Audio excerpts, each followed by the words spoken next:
나의 창의적인 아이들아, 지난 수업에서 우리는 힘은 수동적으로 기다리며 멍하니 있는 사람이 아니라 적극적으로 움직이고 창조하는 사람들에게 연결된다는 사실을 배웠다. 그러니 곧바로 시작하자꾸나. 얼른 6번째 원칙이다. 스스로 긴장하거나 다른 사람들을 긴장하게 만들지 말아야 한다. 특히 현실을 긴장시키지 말아야 한다. 이 원칙은 너무 당연하여 마치 하나의 이치처럼 받아들여도 좋다. 이치란 무엇일까? 증거가 필요 없는 사실이지. 이치의 예를 들자면 우리의 타프티는 집신보다도 더 아름답다와 같은 것들이다. 만일 너희가 이 사실에 동의하지 않는다면 너희는 멍청한 것이다. 정말 당연하지 않느냐?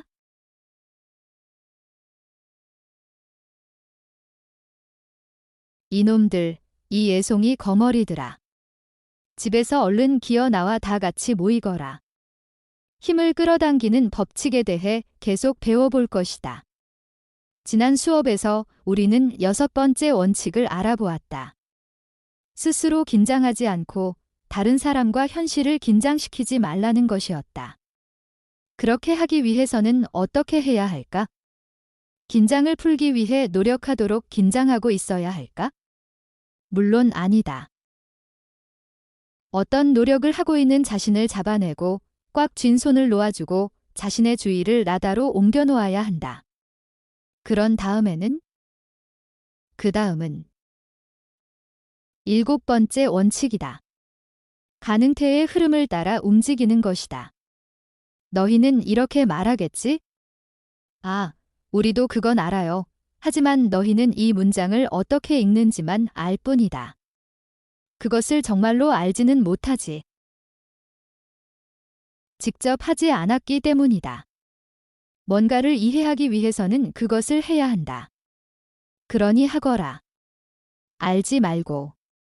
참 척척박사 달팽이들 납셨구나. 나는 행동하는 달팽이가 필요한데 말이다. 아는 것만으로는 아무 소용도 없다. 강이 노력이라는 것을 하느냐? 아니다. 강은 그저 흐르기만 한다. 그리고 아마 그 과정에서 만족감을 얻기도 할 것이다. 너희도 똑같이 해야 한다. 강이 되거라. 두 팔을 힘껏 휘저으며 강의 흐름을 거슬러 올라갈 수도 있다. 그런가 하면 흐름에 몸을 맡기고 그 움직임에서 만족감을 얻을 수도 있다. 만일 누군가가 배를 타고 강을 따라 흘러가는 것이 어려운 일이라고 말했다면 너희도 그렇게 생각했을 것이다. 하지만 너희가 흐름을 따라 강의 하류로 흘러가면서 강변의 경치를 즐긴다면 만족감을 얻을 수 있다. 여행을 하거라. 직장에서든 자신이 돌보는 모든 일에서든 말이다. 문자 그대로 아침에 일어나 여행을 떠날 채비를 하는 것이다. 오늘은 흥미로운 견학을 가는 날이라고 상상하거라. 그리고 요트를 타고 강을 따라 흘러가는 것처럼 그날을 향해 떠나는 것이다. 간단하다. 만족감과 나다를 느끼고 떠나면 된다. 가능태의 흐름이 너희가 원하는 방향으로 흘러가게끔 하기 위해서는 잊지 말아야 한다. 자신의 현실을 선택해야 한다는 사실을 말이다. 전부 간단하다. 선택한 다음 흐름에 몸을 맡기는 것이다.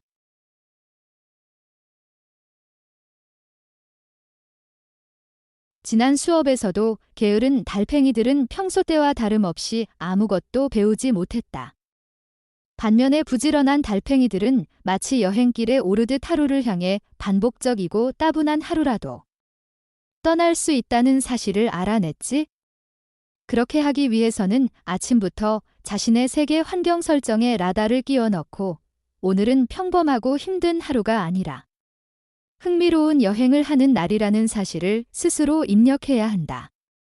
하루를 향해 떠나는 것은 문자 그대로 강을 따라 유유히 흘러가는 것과 같다. 자신을 설정하면 바로 그 상태로 들어가며 그 설정대로 될 것이니 말이다.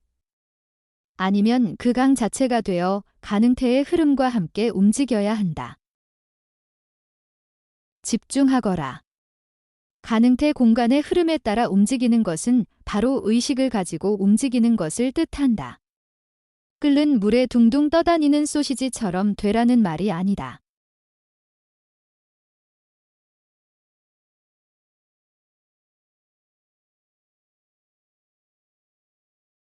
원칙 1. 생각을 멈추고 행동을 시작하라. 달리기 위해서는 그냥 달리기 시작하면 된다.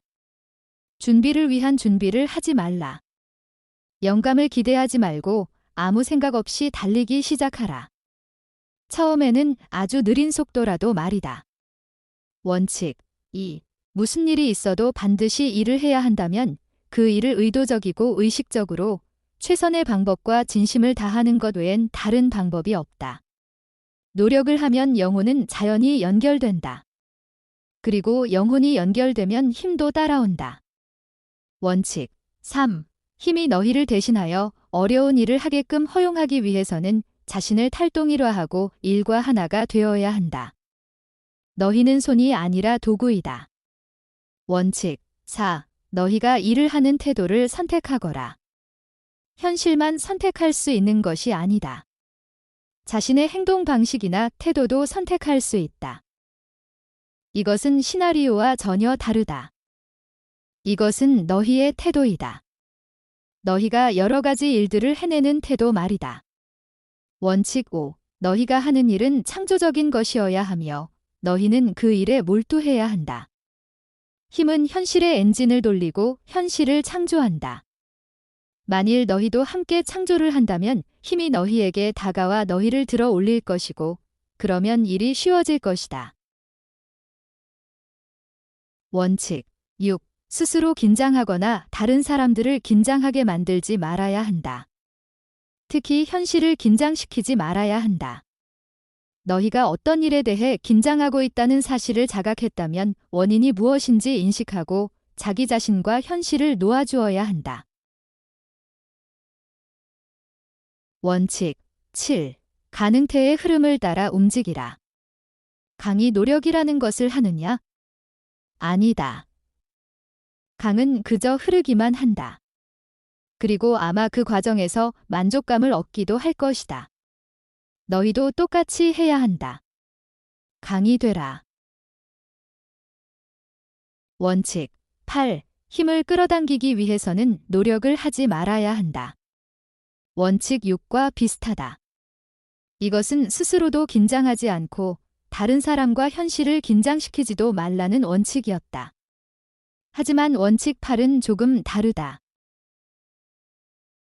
창조의 과정은 너희가 하는 것이 아니라 너희를 통해서 일어나는 일이다. 너희는 그저 매개이자 도구이지 손이 아니다. 너희는 스스로 자신의 손이나 마음을 가지고는 아무것도 창조할 수 없다. 매우 간단하고 기계적인 일, 반복적인 일을 할 수는 있을 것이다. 하지만 뭔가 새로운 것, 기발한 것, 그 누구도 절대로 알지 못했던 것이나 하지 못했던 것을 창조하는 일에 있어서는 그렇지 않다. 그런 일을 할 수 있는 것은 오직 힘뿐이다. 너희를 통과하는 어떤 흐름 말이다. 따라서 창조에 있어서 너희의 가장 중요한 과제는 머리가 아니라 가슴으로 행동하는 것이다. 이성이 잘난 체 하면서 뭔가를 얻거나 만들려고 애쓰게끔 허용하지 말 거라. 걸작은 얻어지거나 만들어지는 것이 아니다. 그것들은 저절로 만들어진다. 발생하는 것이다. 그런 걸작이 발생하도록 하기 위해서는 발생하도록 허용해야 한다.